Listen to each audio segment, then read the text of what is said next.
Hello YouTube, this is Jesse, and I will be reviewing the iPad first generation. Basically hardware features and software features on it, and I'll be touching a little bit on the history of it just to give you a little glimpse of how this came to be one of the most beloved products in the Apple line and in the industry of computers itself. So let's get started. First, I'll just touch a little bit on the software features. As you can see, it has a regular iOS. The latest software we can go to is iOS 5.1.1. Mainly, I don't know why they took it off exactly. My iPhone 3GS, which came out before this, can go up to the 6.0.1, but this can only go to 5.1.1. The model number is MB293LL. And most of you Apple fans out there would already know that this is the iPad first generation, and because I've already told you. So, few things you can tell on here. Messages, of course, we have iOS since you have iCloud capability on here. Calendar, notes, reminders. Things on here look a lot different, taking advantage of the full screen feature here. So in notes, instead of having this big sidebar and then it will go away on the miniature iOS devices, that's what I call it, you have a little selection here. Calendar I really like. It's a lot more user-friendly for myself, that's what I would say, mainly because of mainly taking advantage of how it's like a book. Yeah, I don't know, I just really like it like that. Not gonna make a lot of stuff on that. Alright, sorry. We also have reminders, which I haven't really used on here. I haven't even seen how it looks like. So reminders, then we have maps. We have Google Maps on here because the newer ones have TomTom, which is the version that Apple made. YouTube, I still have it on here, good. Videos, contacts. Contacts looks a lot, of course, taking advantage of that book thing again. Game Center, iTunes, App Store, I need to update. Newsstand and settings down here. At the dock, you have Safari, Mail, I need to, there's 3 unread. Photos and music. Don't have any music on here. And right now I have it loaded with like 2.5 pages of apps on there.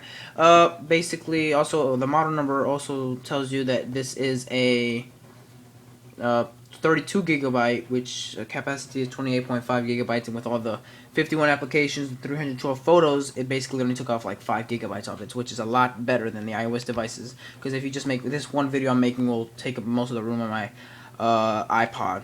Okay, get a little picture of the history.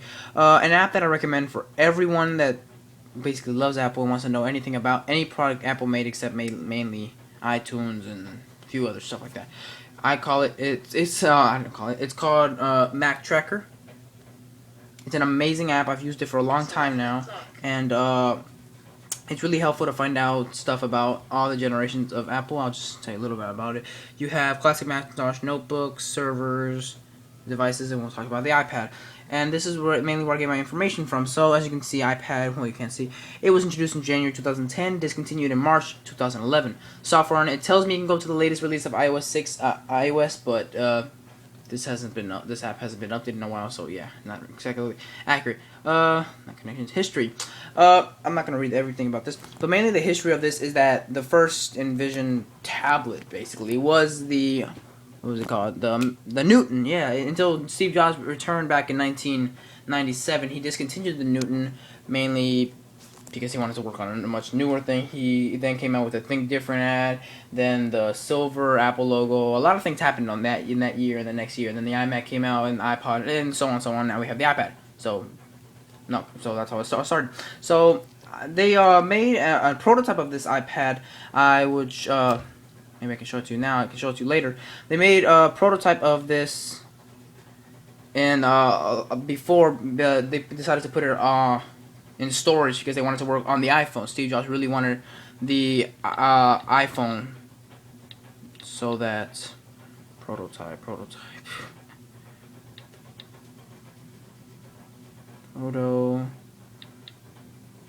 I'm sorry for taking so long. I just want to show you the original basic design for the iPad. Let me quick.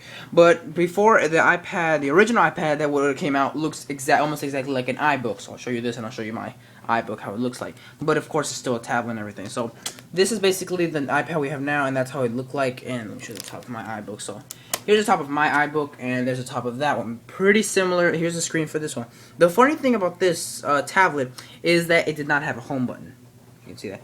So really quick, I wasted enough time here. So it was inspired by kind of the Newton a little, just a little bit. It's not much like it's not nothing compared to a PD or nothing like that. But of course, it has beautiful design and everything everything for that. So now on to hardware, and let me just take this out of the box case, basically. I need two hands for this. Give me a second. Okay. Alright, sorry about that. Now, I love taking this iPad out of the case because it looks so amazing. It's barely even noticeable that it's not even dirty, barely any scratches, just a little. So this is the iPad, a lot of marks on it. And I love how even the first one is very slim. You have volume control and you have volume lock or screen orientation lock. And then nothing over here. You know, on the other iOS device you have the volume over here. And over here, you have it over here. You have a 30-pin connector. You have speakers, which I like these speakers a lot more better than the iPad, the newer iPad speakers. Not because they're loud or nothing. So on the back, you can see it looks very stainless. It has a stainless steel back, glass front. You know that. iPad, 32 gigabyte, all the information and places that it's been. Okay, so this is basically the iPad. I'm not really gonna do any serious tests like speed of process or anything like that. I could just go to Google and you can see how fast the internet is. Oh, one more thing with the keyboard, you can do pretty this. I kind of like it because of how big the tablet is. If you have it sideways, that's pretty cool. So Google, see how fast this goes. Okay, there we go. Search Google. Now we go to the Google. Okay, pretty fast. This is mainly because of my network. That's one of the reasons that it's taking that time, but of course, the iPad is very capable of doing this. This was released in 2010. It's a great product. If you ever come across an iPad, even the iPad first generation, it's a great piece of history to have. It's, of course, it's not dead at all. It's still very alive, even 2 years later, 3 years later. All the Apple products are basically still alive. I mean, even to this, it's amazing. So, I highly recommend this iPad, any iPad, even the iPad Mini, to anyone, any Apple fans, anything. So I hope you enjoyed the video. I don't know when I'll come up with the next video. I'll probably do a review, a review video of let's see, my first generation iPod Nano. So work on that video. Maybe just now I'll work on it. But I hope you enjoyed this video. Please always remember to rate, comment if you have any questions, video response, anything like that. And of course, remember to subscribe. The more subscribers makes me make better videos, so I don't it sounds so like I don't know anything about Apple. So of course, rate, comment, subscribe, and I'll see you in the next video.